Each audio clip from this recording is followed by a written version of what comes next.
आज होती संक्रांत आणि संक्रांतीच्या दिवशी सकाळी सकाळी छान असं सूर्यनारायणाचं दर्शन झालं आणि खूप छान वातावरण होतं सकाळी सकाळी. आणि त्यानंतर मग अगोदर देवपूजा वगैरे करून घेतली. तर देवपूजेचं सकाळी काम माझ्याकडे होतं, कारण सगळ्यात अगोदर माझंच आवरलं होतं. त्यामुळे म्हटलं चला आधी देवपूजा करून घेऊया. आणि सणाचं आधी देवपूजा केली ना, घरात एकदम असं प्रसन्न वाटतं ना.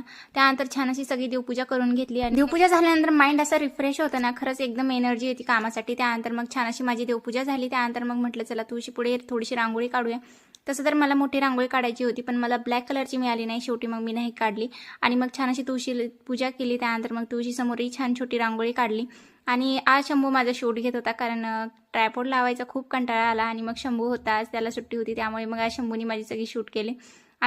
आणि संक्रांतीच्या दिवशी माझाही आज उपवास होता, त्यातली त्यात एकादशी पण होती. त्यामुळे घरात सगळ्यांचेच उपवास होते. तर म्हटलं चला आज साबुदाणा वडा बनवूया. तसं तर खिचडी तर रोजच बनते, त्यामुळे म्हटलं चला आज थोडंसं वेगळं बनवूया. आणि मग सगळ्यांसाठी मग साबुदाण्याचे वडे बनवले. आणि साबुदाणा वडा मला तर खूप आवडतो, पण त्यातली त्यात दादांची आज फरमाईश होती की आज सकाळी नाश्त्याला साबुदाणा वडाच खायचा. त्यामुळे मग सगळ्यांना वडा खायचा होता म्हणून बनवला. आणि मग झाल्या पहिल्यांदा नैवेद्य देवासमोर ठेवला. त्यानंतर आम्ही सगळ्यांनी नाश्ता केला. आणि संक्रांतीसाठी मी असा काही लुक केला होता सिंपल. 2 वर्षानंतरची ही माझी पहिली संक्रांत आहे गावाकडे. तशी तरी माझी जम्मूला झाली 2 वेळा संक्रांत. त्यानंतर मग एवढी काही मजा आली नाही तिकडे. आणि आपल्या इकडसारखं काही म्हणजे एवढ्या बायका पण नसतात, त्यामुळे एवढी मजा येत नाही तेवढी गावाकडे येते.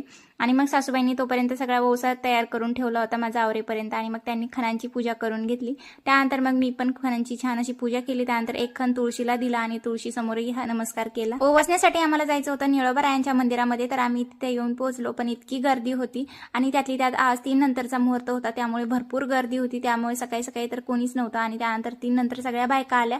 आणि एवढी गर्दी झाल्यामुळे मग आम्ही 4-5 जणींनी हळदी कुंकू लावलं. त्यानंतर एकमेकींना ओवसलं. तर संक्रांत आणि एकादशी एकाच दिवशी असल्यामुळे इथे खूप मोठी यात्रा भरली होती. तसं तर नेहमीच एकादशीच्या दिवशी यात्रा भरते, पण आज जरा जास्तच मोठी होती. त्यामुळे खूप मजा येत होती फिरायला. आणि इथेच आम्ही थोडे काही वाण घेतले, कारण भरपूर प्रकारचे वाण होते. याचा डिटेल व्लॉग आपल्या चॅनलवर लवकरच येईल. तोपर्यंत सबस्क्राईब करा. चला भेटूया उद्या, तोपर्यंत बाय.